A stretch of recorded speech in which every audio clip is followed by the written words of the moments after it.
तो दोस्तों आप लोग देख सकते हो कि मैंने यहाँ पे अपना जो प्लेटफॉर्म है जिस पे मैं ट्रेड करता हूँ वो मैंने ओपन कर लिया। इसी तरीके से आप लोग भी अपने जो भी प्लेटफॉर्म आप यूज़ करते हैं, चाहे वो ज़ीरोधा का है या फिर ग्रो का है, ग्रो एप्लीकेशन है या फिर एंजल वन है, जिसमें भी आप लोग ट्रेड करना चाहते हैं वो आप ट्रेड करने के लिए प्लेटफॉर्म सबसे पहले आपको एक्टिवेट करवाना होगा। तो जब आप एक प्लेटफॉर्म का सिलेक्शन कर लेते हैं कि आपको कहाँ पे ट्रेड करना है, वो आपको सोच समझ के करना है। बिकॉज जब भी आप अपना फर्स्ट टाइम अकाउंट जहाँ पे भी ओपन करवाएंगे तो वो आपको देखना है कि सबसे पहले आपके लिए कौन सा प्लेटफॉर्म जो है बेस्ट रहेगा, उसका यूज़र इंटरफेस कैसा है आपके लिए। अगर आप ट्रेड्स लेते हैं वहाँ पे एक्सप्लेनेशन जो है, चार्जेस कितने पड़ रहे हैं, कितने चार्जेस कैसे हैं, मतलब अगर आप एक ट्रेड ले रहे हैं उसमें आपको डिलीवरी चार्जेस कितने पड़ रहे हैं, टैक्सेस कितने लग रहे हैं, वो सारी चीज़ों की एक्सप्लेनेशन बहुत ही ईजी हो। ये ना हो कि बहुत ज़्यादा कम्बरसम डिफिकल्ट सा हो और आप लोगों के लिए अंडरस्टैंडिंग थोड़ी सी मुश्किल हो जाए। तो एक यूज़र इंटरफेस बड़ा इजी होना चाहिए।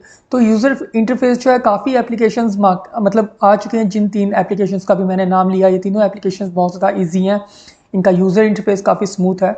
बट इसमें से जो ज़ीरोधा है मैं ऑलरेडी उसको यूज़ कर चुका हूँ। अभी मैं एंजल वन यूज़ कर रहा हूँ, मोतीलाल ओसवाल भी मैंने यूज़ किया। बट इन सभी में मुझे ज़्यादा जो बेस्ट लगा, मुझे अकॉर्डिंग टू मी, मुझे एंजल वन ज़्यादा बेस्ट लगा। बिकॉज उसमें साथ के साथ अपडेशंस काफ़ी अच्छी अच्छी आती हैं और साथ के साथ मैं इसको लैपटॉप पे भी यूज़ कर लेता हूँ और मोबाइल पे भी ये काफ़ी यूज़र फ्रेंडली है, तो मैं इसको यूज़ कर रहा हूँ। I am not promoting any platform through my this channel, I am just letting you know कि कौन सा बेस्ट है, वो आप अपने आप अकॉर्डिंगली देख सकते हैं। ठीक है, सबसे पहले आपको एक यूज़र प्लेटफॉर्म लेना होगा कि आपको किस पे ट्रेड करना है। वो एप्लीकेशन जब आप एक्टिवेट करवा लेंगे, आपका अकाउंट ओपन हो चुका है, तो उसके बाद अब आपको क्या करना है वो मैं आपको बताता हूँ।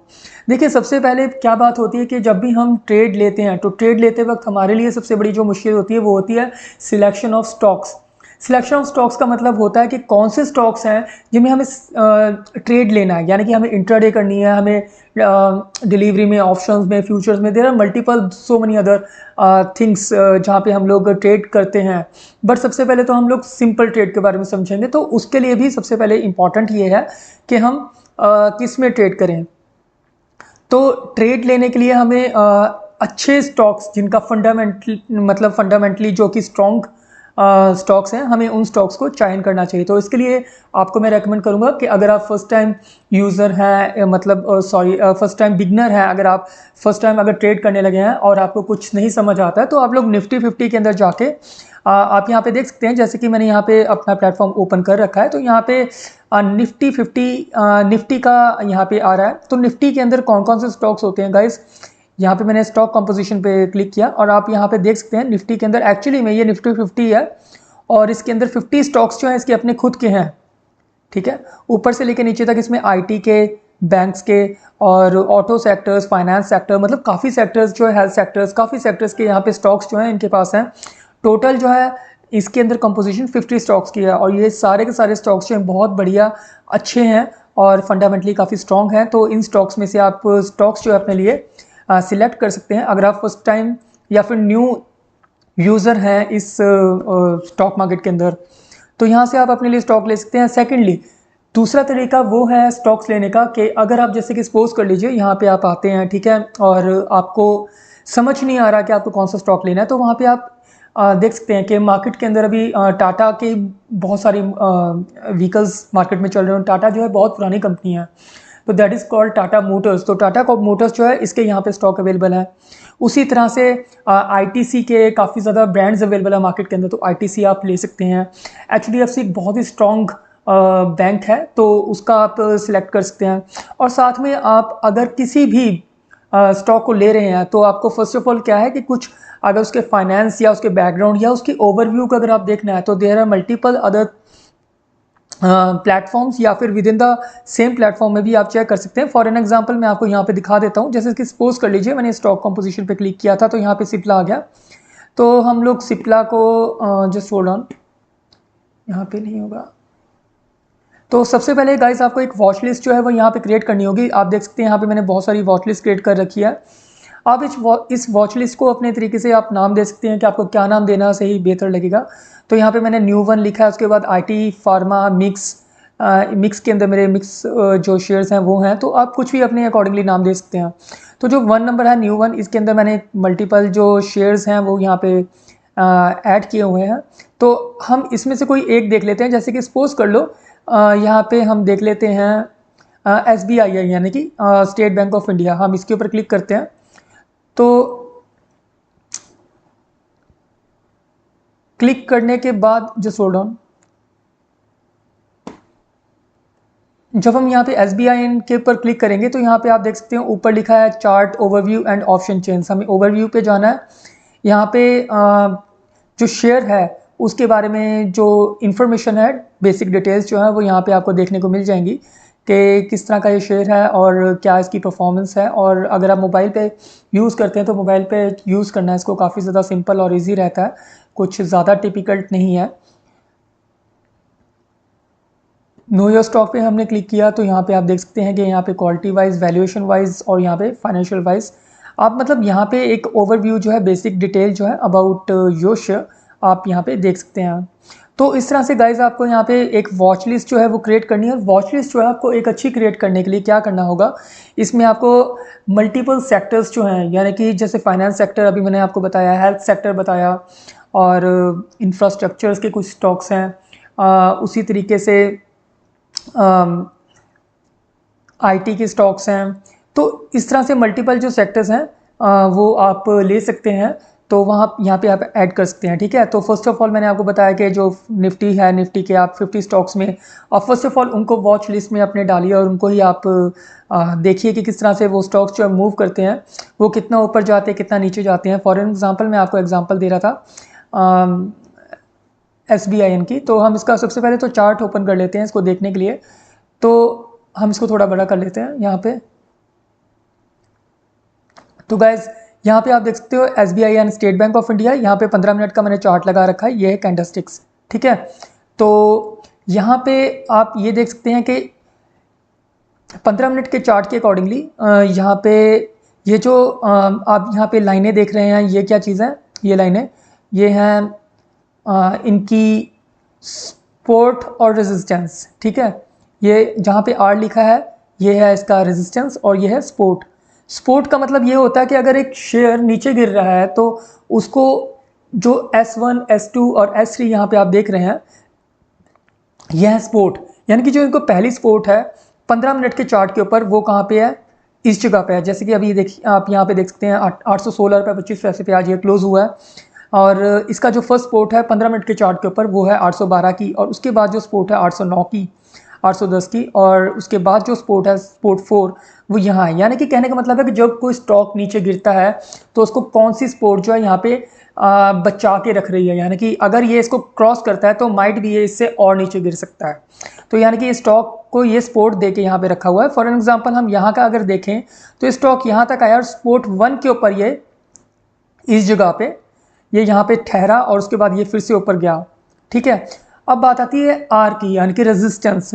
उसी तरह से जिस तरह से ये सपोर्ट है उसी तरह से रेजिस्टेंस भी है कि जब एक स्टॉक ऊपर जाता है तो ऊपर जाते वक्त इसको फर्स्ट रेजिस्टेंस जो है, यानी कि ये ऊपर जाते वक्त इसको ऊपर से एक रेजिस्टेंस है जहाँ पे ये जाता है और रुक जाता है, जाता है रुक जाता है। पहले भी अगर ऐसे हुआ है तो वो एक रेजिस्टेंस है।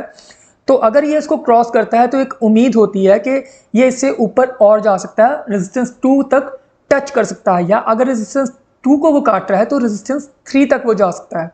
तो उसी तरीके से ये एक रेजिस्टेंस 1, 2, 3, 4, 5 इस तरह से है रेजिस्टेंस, ठीक है। तो आप यहाँ पे देख सकते हैं कि ये जो स्टॉक है यहाँ पे ये गिरा तो ये सपोर्ट थी यहाँ पे, फिर ये इसके बाद रेजिस्टेंस पे फर्स्ट टाइम यहाँ क्लिक हुआ, सेकंड टाइम यहाँ हुआ, फिर इसके बाद नीचे आया, फिर ये पाइवट के ऊपर, मतलब यहाँ पे ये रेजिस्टेंस का काम कर रहा है, ये पाइवट इसको हम बोलते हैं। तो ये यहाँ पे रेजिस्टेंस पे क्लिक कर था, पर जब इस रेजिस्टेंस को क्रॉस किया तो ये आप देख सकते हैं इस रेजिस्टेंस 1 को भी क्रॉस करके ऊपर चला गया। तो गाइज ये हो गया सपोर्ट एंड रेजिस्टेंस, ठीक है। दूसरी चीज़ क्या है कि जब आप किसी भी स्टॉक को सिलेक्ट करते हैं तो आपने ये चीज़ देखनी है, उन स्टॉक्स के अंदर आपने मेनली एंटर करना होता है जो स्टॉक फंडामेंटली मैंने आपको बताया कि स्ट्रॉन्ग होना चाहिए, पहली चीज़। दूसरी चीज़ ये है जितना भी आपका पैसा है, जैसे सपोज कर लीजिए आपके पास स्टार्टिंग में आप लोग इन्वेस्ट करने लगे हैं 10,000, 10,000। तो ये नहीं है कि आप पूरा का पूरा 10,000 जो है इन्वॉल्व कर दें, इन्वेस्ट कर दें सॉरी, इस मार्केट के अंदर। बिकॉज अगर आप फर्स्ट टाइम यूज़र हैं या फर्स्ट टाइम मतलब बिगनर हैं और आप पूरा 10,000 ही अगर आप इन्वेस्ट कर देते हैं, तो उस केस में आपके लिए मुश्किल ये हो जाएगी कि अगर आपका स्टॉक नीचे चला जाता है तो वो कब ऊपर आएगा उतनी देर आपको वेट करनी पड़ेगी। और अगर आप उससे जल्दी निकलवाना चाहते हैं पैसे को और आपको लगता है कोई और स्टॉक जो है अच्छा मूव देने वाला है, तो आप लॉस में उसको एग्जिट करेंगे। तो इसलिए आपको फर्स्ट ऑफ ऑल उसको मैनेज करना होगा। तो जो फाइनेंस मैनेजमेंट का वीडियो है वो मैं एक और बनाऊंगा नेक्स्ट वीडियो, उसमें आप देख सकते हैं कि किस तरह से जो फाइनेंस है हमें उसे मैनेज करना चाहिए वाइल्ड ट्रेडिंग। तो अभी हम जस्ट बात कर रहे थे कि वॉच लिस्ट जो हमें कैसे बनानी है, और किसी भी स्टॉक को अगर हमने चेक करना है, उसकी परफॉर्मेंस को चेक करना है, तो वो कैसा होना चाहिए।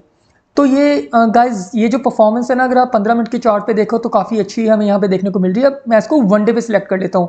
तो यहाँ टाइम पे आपने क्लिक करना है, वन डे पे सिलेक्ट कर लेना है। अब ये वन डे का चार्ट है। वन डे का चार्ट का मतलब है, जस्ट होल्ड ऑन, मैं आपको ये भी बताता हूँ। जैसे कि सपोज कर लीजिए रेड कैंडल जो है बड़ी वाली आप देख रहे हैं यहाँ पे, इसके ऊपर मैंने इसको लेकर आया हूँ। तो यहाँ पे आप देख सकते हैं, ये यहाँ पे आपको देखना है, ठीक है। ये जो चीज़ है ना, यहाँ पे आपको देखना है, जस्ट होल्ड ऑन।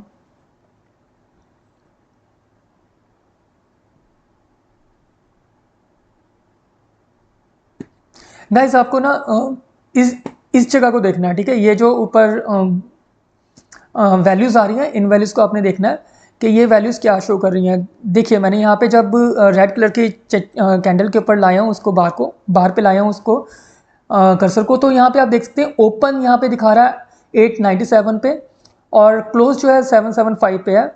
और हाई जो है इसने बनाया डे का, यानी कि जो इसने हाई एकदम टच किया है उस दिन, यानी कि कौन सी तारीख थी, 4 तारीख थी, 4 जून 2024। तो 4 जून को इसने जो हाई टच किया था वो था 897। लो ये कितना गया था, 731। और क्लोज कितने पे हुआ है, 775 पे क्लोज हुआ है। तो गाइज यहाँ पे आप एक चीज़ यहाँ पे चेक कर सकते हैं कि ये ओपन तो हुआ था 897 पे और ये क्लोज हुआ 775 पे, यानी कि ये काफ़ी ज़्यादा लो जो है 14.40% जो है ये क्लोज हुआ, यानी कि नीचे डाउन पे क्लोज हुआ। बट गाइज यहाँ पे एक चीज़ देखने वाली है कि जब मैंने वन डे चार्ट के ऊपर क्लिक किया है तो ये परफॉर्मेंस जो है, ये पुरानी से पुरानी परफॉर्मेंस जो ये निकाल लेता है वन डे चार्ट के ऊपर। हम इसे वीकली चार्ट पे भी सिलेक्ट कर सकते हैं, उसी तरीके से हम इसको मंथली चार्ट पे भी सिलेक्ट कर सकते हैं। But one day chart is enough to watch और to see the performance of any stock, right. So मैंने वन डे पे क्लिक कर रखा है और आप यहाँ देख सकते हैं, यहाँ पर 2023 अगस्त तक का मैं यहाँ पे चार्ट जो है वो दिखा रहा हूँ आपको। तो आप ये देख सकते हैं यहाँ पे इस जो स्टॉक है, ये स्टॉक ने काफ़ी अच्छी मतलब मूवमेंट रहा है स्टॉक का, ऊपर नीचे ऊपर नीचे ऊपर नीचे, काफ़ी अच्छी फ्लक्चुएशन है, बहुत अच्छी फ्लक्चुएशन है। और उसके बाद इसने अच्छी ग्रोथ भी दी है इस जगह पे, जो होल्ड ऑन, इसने यहाँ पे काफ़ी अच्छी ग्रोथ भी दी है। उसके बाद ग्रोथ लेने के बाद ये यहाँ पे बिल्कुल स्टेगनेंट चल पड़ा यहाँ पे, जस्ट होल्ड ऑन।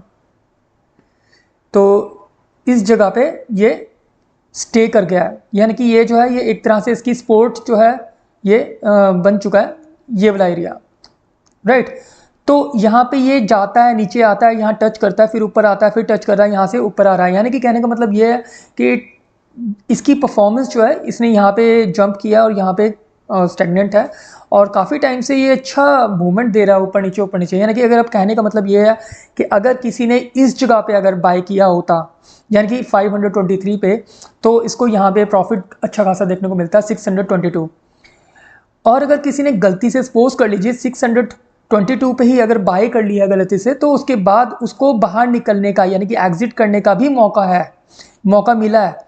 मतलब 816 पे है, यानी कि अगर उसने 622 पे भी अगर बाय कर लिया तो उसको अच्छा खासा मौका मिला है एक टाइम आने पे कि वो एग्जिट कर जाए। मतलब गलतियां सबसे होती हैं कि जब स्टॉक बहुत ज़्यादा ऊपर है तो उसको सारी अमाउंट जो है कभी भी इन्वेस्ट नहीं करनी चाहिए। थोड़ी सी अमाउंट, जैसे आपके पास सपोज कर लीजिए 10,000 था, तो उसमें से आपको 5,000 एटलीस्ट आप लोग इन्वेस्ट कीजिए या फिर 3,000 आप लोग इन्वेस्ट कीजिए, सो दैट आपके पास बैकअप अमाउंट हो। अगर आपकी वैल्यू नीचे आती है शेयर की और आपको लगता है कि अब नीचे आने के बाद वो स्टेबल कर चुका है और अब वो बढ़ना शुरू हुआ है, तो वहाँ पे आप जो दूसरी अमाउंट बैकअप में आपने रखी थी वो इन्वेस्ट कर दें उसी शेयर के अंदर, तो एक अच्छी एवरेज बन के आ जाती है। तो आप नीचे से उसको ग्रो करते वक्त एक सर्टेन पॉइंट पे एग्जिट कर सकते हैं प्रॉफिट में वो भी। तो गाइस हमारा मेन मकसद ये रहता है जब हम लोग मार्केट के अंदर आते हैं कि प्रॉफिट लेके निकलें। तो ये आपको मैंने बताया कि किसी भी स्टॉक को अगर आपने चेक करना है वो इस तरह से आप चेक कर सकते हैं। Just hold on.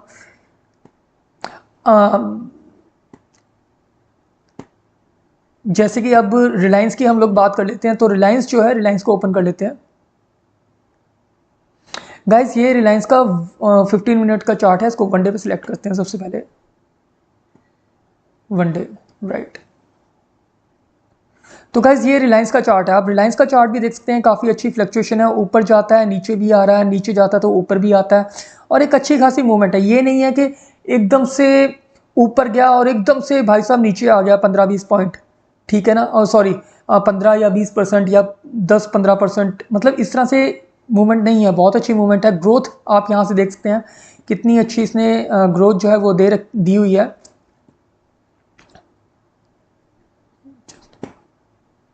यहाँ पे आप देख सकते हैं कि जब ये इस पोजीशन पे था, यहाँ पे ये लिंगर कर रहा था इस जगह पे,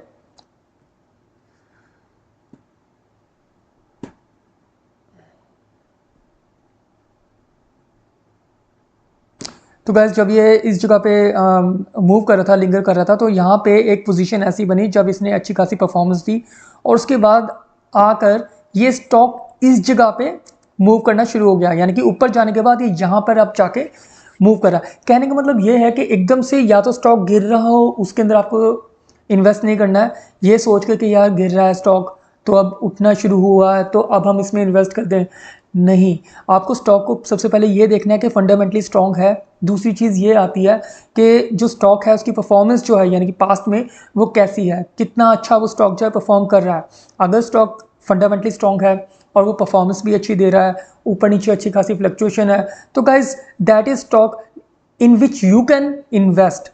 और सेकेंडली एक पूरी अमाउंट के साथ कभी इन्वेस्ट ना करें, एक थोड़ा सा बैकअप अपने पास रखें, और जितनी भी आपके पास अमाउंट है उसका हाफ एटलीस्ट हाफ जो है आप उसका यूज़ करें, या फिर 30% में आप उसको डिवाइड करके दो 30% और एक 40% का रेशो लेके आप उसको इन्वेस्ट कर सकते हैं, जिससे कि आपके पास एक अच्छा खासा बैकअप होगा एग्जिट करने के लिए भी, अगर आपने गलत जगह पे इन्वेस्ट कर रखा है तो। गाइज़ ये है आज की वीडियो के अंदर जो मैंने आपको बताया। अगर फिर भी कुछ सवाल हैं, कुछ क्वेश्चंस हैं आपके पास, तो आप please do let me know comments में, तो I will definitely help you out. अगर आपको कुछ नहीं समझ लगा है इसके अंदर तो आप मुझे बताइएगा।